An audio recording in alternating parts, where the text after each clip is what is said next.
Info, ternyata Fathahillah, putra Aceh pendiri kota Jakarta. Bagaimana kisahnya, simak ulasan berikut ini. Ya karimal akhlaq,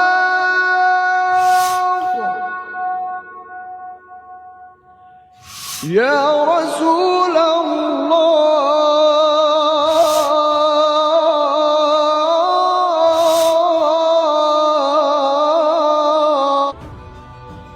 Sobat Berbagi Info, tanggal 22 Juni tahun 2021 yang lalu, kota Jakarta genap berusia 494 tahun atau 322 tahun lebih muda dari kota Banda Aceh, 816 tahun.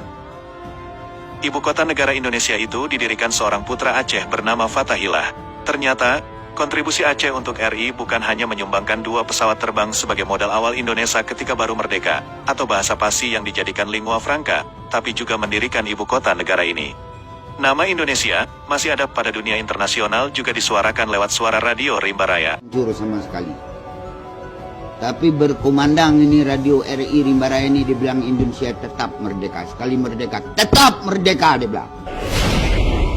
Perjuangan dari Indonesia itu banyak yang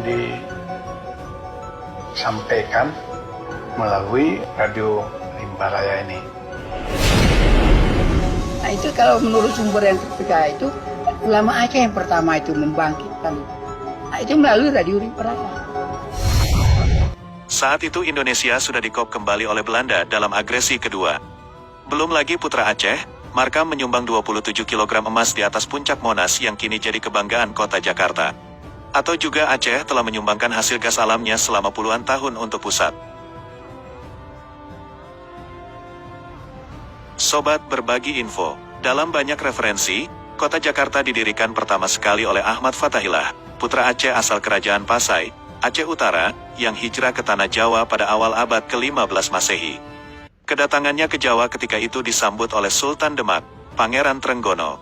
Atas dukungan Sultan Demak, Ahmad Fathahillah berhasil merebut Sunda Kelapa dan Banten dari kerajaan Pajajaran yang bersekongkol dengan Portugis.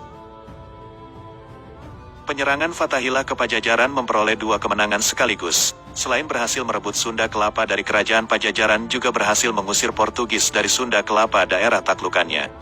Atas kemenangan inilah pada tahun 1527 Masehi, Fathahillah diangkat menjadi Bupati Sunda Kelapa oleh Sultan Demak.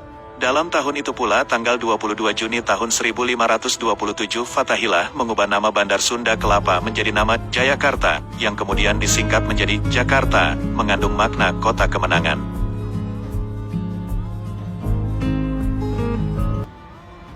Itu sejarah awal berdirinya kota Jakarta. Ironinya dalam perjalanannya, peran Fathahillah sepertinya digelapkan.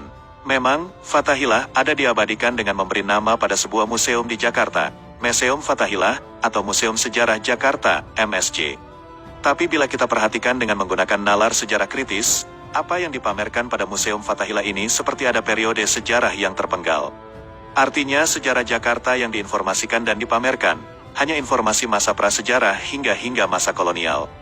Tidak kita temukan periode sejarah Jayakarta semasa Fathahillah.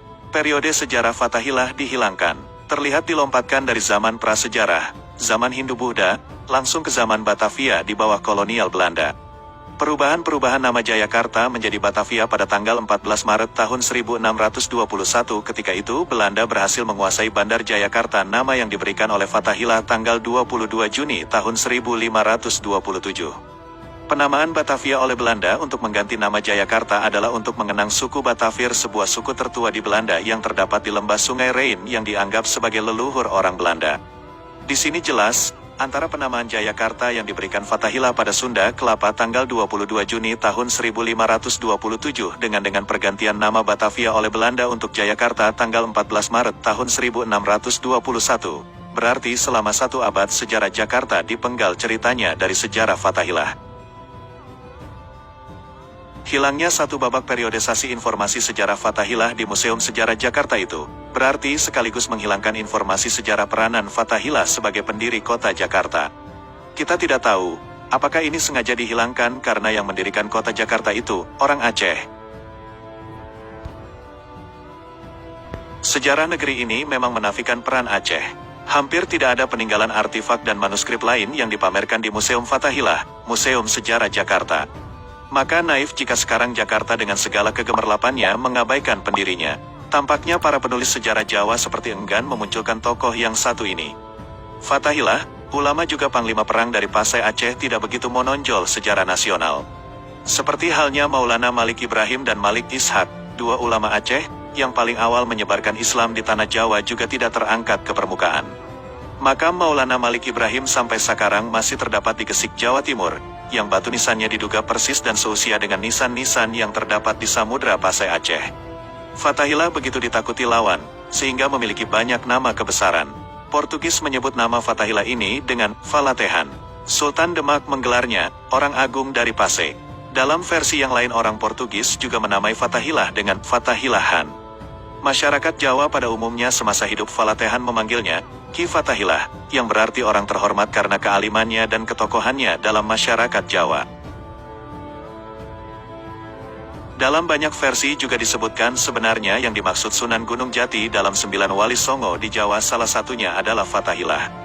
Dan nama Sunan Gunung Jati sendiri identik dengan Syarif Hidayatullah yang diabadikan pada nama Universitas Islam Negeri, UIN, Jakarta sekarang ini. Berarti menurut versi ini secara keulamaan Fathahillah menyandang dua nama lain yang ditabalkan kepadanya, yaitu Sunan Gunung Jati dan Syarif Hidayatullah. Sobat Berbagi Info, masih banyak sejarah yang dikubur, termasuk riwayat perkawinan Fathahillah sebagai menantu dari Sunan Gunung Jati, karena Fathahillah dikawinkan oleh Sultan Demak dengan keponakannya anak dari Sunan Gunung Jati. Sehingga jika ada pendapat bahwa Fathahillah bukanlah Sunan Gunung Jati atau Syarif Hidayatullah, suatu yang lemah. Karena bila dibandingkan dengan sumber-sumber lainnya seperti dalam Babat Caruban, diubah Babat Serebon, 1720 Masehi, Saifuddin Zuhri dalam Sejarah Kebangkitan Islam Indonesia, 1980, dan Haji Muhammad Zainuddin dalam Tarikh Aceh dan Nusantara, 1961, menyebutkan yang dimaksud Sunan Gunung Jati adalah nama lain dari Fathahillah, seorang ulama dari Pasai, Aceh, yang hijrah ke Tanah Jawa, yang kemudian berhasil merebut Bandar Sunda Kelapa dari Kerajaan Pajajaran dan Portugis, lalu menamainya Sunda Kelapa ini dengan nama Jayakarta sebagai cikal bakal awal berdirinya kota Jakarta sebagai ibu kota negara Republik Indonesia yang kita kenal sekarang ini. Sobat Berbagi Info, sumber